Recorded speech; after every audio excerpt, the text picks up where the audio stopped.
Hey everyone, welcome back to The Explainer. If you follow global tech, you know AI is literally reshaping the world.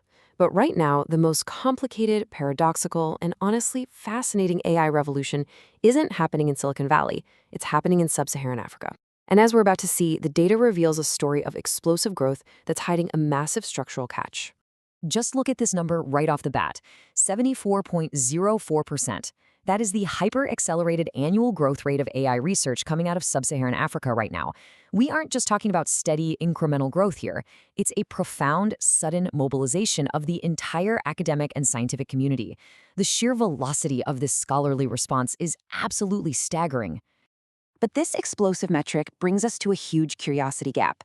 With this kind of hyper-accelerated growth, is the region becoming the ultimate AI pioneer, or is there a hidden catch beneath the surface? When we really dig into the data, we have to ask ourselves, does this surge represent true technological independence, or are we looking at something else entirely? To figure that out, here is our roadmap for today.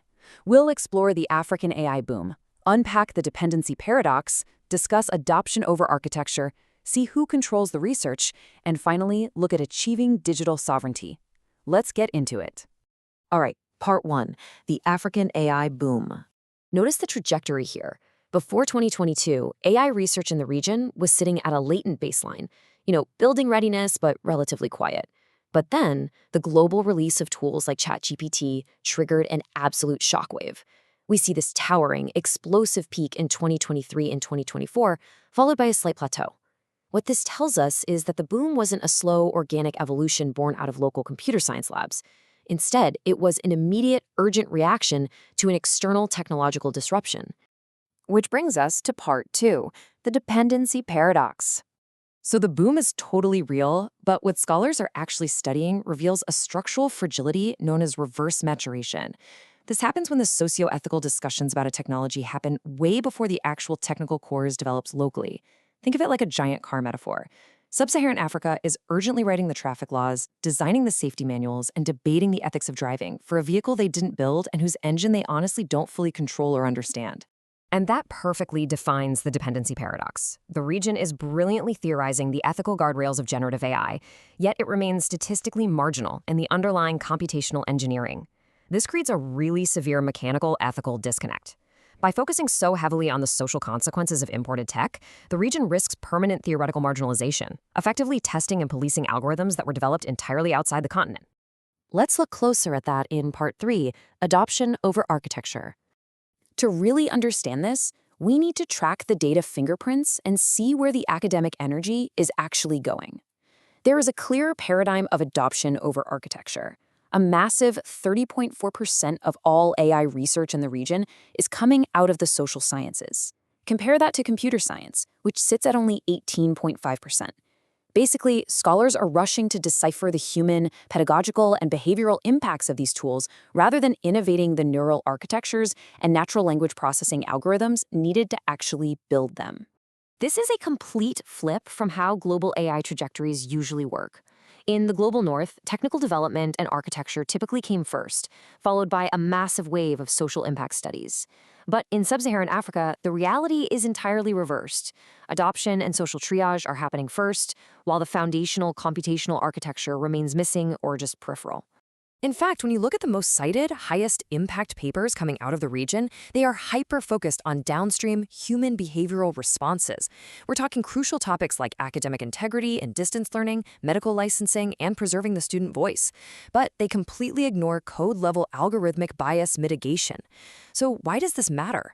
Well, because without touching the code, the region is forced to accept whatever biases are baked into the system by developers sitting thousands of miles away. That leads right into part four. Who controls the research? Let's look at the geographic data. You can see a massive structural imbalance in who actually owns and steers this high-impact research. Within the continent, South Africa acts as an overwhelming hegemon, completely monopolizing the regional output and essentially dictating the theoretical frameworks for African AI. Meanwhile, global North institutions in the US and UK act as massive external extraction hubs. They're producing more high-impact research on the African context than almost all individual African nations combined. The collaboration network makes this even clearer. We're looking at a stark hub-and-spoke model here. Notice how those thick lines of cooperation shoot straight out of African nodes directly over to Western institutions or BRICS nations. There's virtually zero horizontal South-South collaboration between African nations themselves. This dynamic forces African researchers to rely heavily on global North funding and computational infrastructure. In the literature, this is called epistemic extraversion. Basically, it means producing research just to validate Western-developed AI tools in a local context, rather than constructing autonomous, indigenous technological paradigms. It's a structural deficit, and it's one that directly threatens true digital sovereignty. Which brings us to our final section, achieving digital sovereignty. So how does the region break this cycle of dependency and start steering its own fundamental development? Well, the good news is the scholarly literature shows a chronological evolution taking place.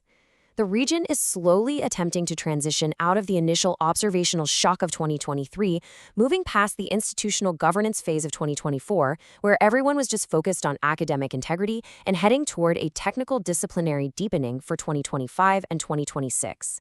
The focus is finally beginning to shift toward deep learning and hard engineering education. But to make this a reality, policymakers need to take some serious action. First, they absolutely must fund indigenous natural language processing architectures to preserve linguistic nuances. Second, funding agencies have to mandate Pan-African South-South collaborative networks to build internal capacity. We also need a radical funding shift toward computational engineering, moving beyond basic adoption surveys. Ultimately, the region needs a sovereign adoption model, one that seamlessly weaves the social sciences together with hard computer science. So, I want to leave you with this provocative thought. Will Sub-Saharan Africa remain a mere consumer of exogenous AI paradigms, permanently importing and reacting to tech built by others? Or will the region take control of the code and become an architect of its own digital future? The true cost of digital dependency is steep, but as we've seen, the blueprint for sovereignty is clear. Thank you for learning with us today.